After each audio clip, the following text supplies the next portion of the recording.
बिस्मिल्लाहिर्रहमानिर्रहीम।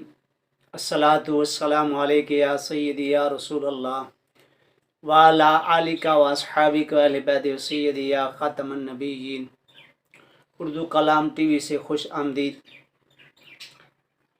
मेरे दोस्तों, बुज़ुर्गों, भाइयों, अस्सलामु अलैकुम व रहमतुल्लाहि व बरकातुहू। इबादत से अफजल हज़रात मोहतरम रिज़्क़ हलाल हासिल करने के लिए दूसरे को खिलाना इबादत भी अफजल है। एक मरतबा सैयदना ईसा अला नबीना अलैहिस्सलातु वस्सलाम जा रहे थे।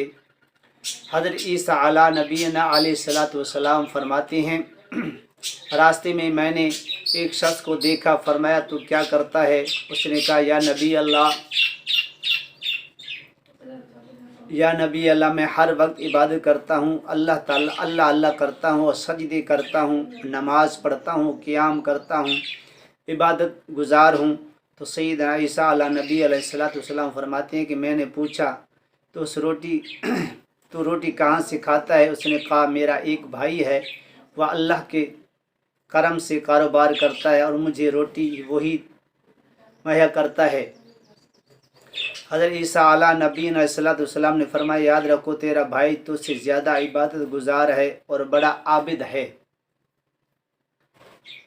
हमें चाहिए कि हम रिज़्क़ हलाल कमाएं और हराम माल से भी बचें और रिश्वत से भी बचें और अल्लाह ताला की मखलूक से मोहब्बत करें, प्यार करें, अल्लाह की मखलूक पे शफ़क़त करें, किसी को तंग ना करें, किसी की गुर्बत का मजाक ना उड़ाएं, किसी को तकलीफ़ ना दें, हर एक के साथ अच्छा सलूक और प्यार मोहब्बत करें ताकि हमारी इबादत अल्लाह के दरबार में कबूल हो।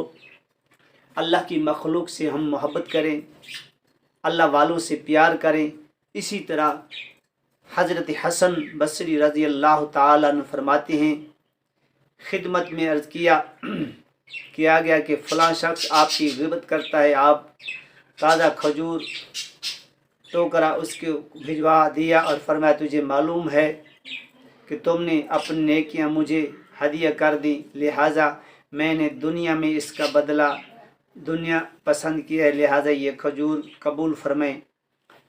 जो भी अल्लाह वालों की गिला करते हैं, अल्लाह ताला उससे अल्लाह तबारक व ताला के महबूब बंदे उससे मोहब्बत करते हैं, प्यार करते हैं, बल्कि उनके लिए दुआ करते हैं, उनकी बख्शिश की दुआ करते हैं। तो हमें चाहिए अल्लाह की मखलूक से प्यार करें, अल्लाह की मखलूक से मोहब्बत करें। कोई भी मखलूक हो तो अल्लाह तबारक व ताला की ज़ात खुश होती है। तो हमें चाहिए बरकत वाला महीना है, इससे अल्लाह की मखलूक से मोहब्बत करें, माह रमज़ान का अदब करें, एहतराम करें और अल्लाह की मखलूक से बढ़ चढ़ के खिदमत करें ताकि अल्लाह की ज़ात खुश हो जाए और अल्लाह का रसूल सल्लल्लाहु अलैहि वसल्लम भी खुश हो जाए। अल्लाह तबारक व ताला हम सबको इस पर अमल करने की तौफीक अता फरमाए। व आखिर दावाना अनिल हम्दुलिल्लाहि रब्बिल आलमीन।